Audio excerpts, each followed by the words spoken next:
Hello, comic enthusiasts, and welcome to another episode of Joel's Comics Corner. So, in today's video, we're going to examine the differences in the barcodes. Now, can you tell the difference? Why they do it? Like, do you know why there's a person in it versus a barcode? Do you know the difference between direct newsstands and Canadian price variants? There is a difference. So this is a kind of a learning video refresher for you guys. It took me a long time to learn the difference between Canadian price variants, newsstands, and direct editions, and I'm going to show you a few examples of the difference, and we'll just talk about why they're different. Well, back in the 70s and 80s, there was only direct editions, meaning they were shown from the distributor to the comic shops. They had the little. I'm just using this comic as an example. They had the picture of a Spider-Man or some other. For Marvel, Spider-Man. I think DC was like Superman or something. So yes, there was a big difference in in price too. For pricing. So let's dive into the actual newsstand. So newsstands were sold like in convenience stores, retail, racks off the store. So when you went into your convenience store, like say a gas station or just a general store, you would they would be sold, and they would have these distinct barcodes here. So when retail was able to scan it with their little scanning, they would bring out the price and everything. So that's the reason for the barcode on there. So I did not know that for the longest time. That's why they put the barcode on there, was for retail. But yes, newsstand editions were getting more popular as time went on, because comics were mostly sold way back in the 80s, back on the comic racks, because I used to buy comics from the stores way back when, because it is just the only way I could at the time, because I didn't really have a comic book shop back then, and it was a little harder to get comics for me. But when I went on trips and everything, I did always buy comic books. We went to the comic book shops all the time on holidays and stuff. So that's how I grew my collection. So yes, now let's talk about Canadian price variants. So there's always going to be, I'm going to switch into this comic here for a second. Now, I don't know how many of you guys know, but it's always the U.S. price first on top. So because most comics were back then made in the U.S. and still are, and there's very few comics coming out of Canada. But anyways, so U.S. prices are always on top. Canadian prices are on the bottom there, so that's your difference. And yes, there's also UK prices.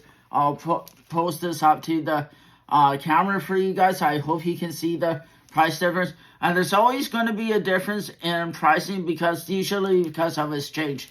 Back then, the exchange was a little bit better between Canadian and American. Like the dollar was almost even back in the 80s, early 90s. It's not like that today. There is quite a difference. But I remember going to the U.S. and exchanging money for dollar for dollar. I had a couple $100 when I was in high school, and I was managed to get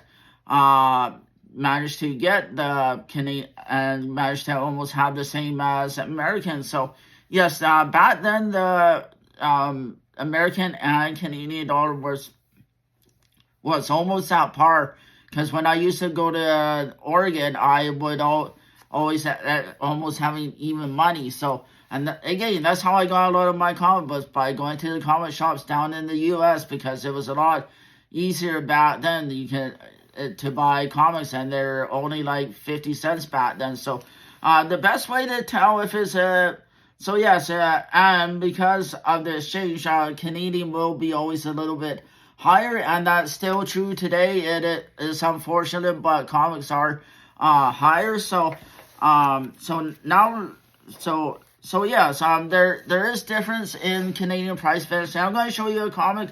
But first, let me show you a comic of the direct edition. This is direct edition. I actually bought this comic from actually a retail back in the 80s. This was one of my childhood comic books, so it is a direct edition because it was bought right off the rack. So a newer comic that I recently picked up a slab, even though I have this raw. This is an actual Canadian price variant. And do you know why it's a Canadian price variant? Well, mostly because of the price is $1, whereas it would have been 75 cents or 95 cents like on the cover price. So there are distinct variables between Canadian, U.S. and all of that. So, and I'll give you an example of newsstand. This is a slab that I got a while ago from my own collection. And this is a newsstand, and one of the reasons I graded it was because it is a newsstand because of the barcode here. Meaning at one time it was, bought off like a rack on a retail, like say London Drugs or somewhere like that. I remember buying comics from stores like that because in my town it was the only way to get comic books. So there are major differences in the barcode, so it is a little harder to tell. But people do like buying newsstands and Canadian price variances because now we will get into that now about rarity because newsstands and Canadian price variants are a little harder to come by. The direct is more common because it was coming from the distributor to the like from the factory right to the shops, and it had the little Spider-Man symbol on it. Today it is mostly I'll show you an example of today's comment. It is mostly barcodes. You can't really distinguish as doesn't make it harder to tell, but so that's kind of the difference between the barcodes. It can get very confusing. Well, I do have a mix of direct newsstand and Canadian price variants, but I do have more direct editions for comics from my collection because I mostly bought from when I went on holidays from the comic book store, so they always have their little Spider-Man symbol or whatever. But nowadays it is again like it is here barcodes. So anyway, so what do you guys do? Do you guys collect newsstand? Do you collect the Canadian price variants? Because they are a little more harder to come by, and they are worth grading if you can get them in good condition, like especially newer comics. So I mean, to me, I just can get whatever comic I can get. I'm just happy with my collection. But again, what do you guys have in your collection? Some people do collect newsstand and Canadian price variants because they are more rarity, and they are a little bit. Some are harder to find than others. So it is what it is. So up to 86 Canadian price variants were 75 cents. And then after 86, they were 95 cents. So because of inflation, like today, inflation goes up, everything goes up. So I'm sure there was a big kerfuffle even back then. But imagine paying 95 cents for a new comic. Oh, no.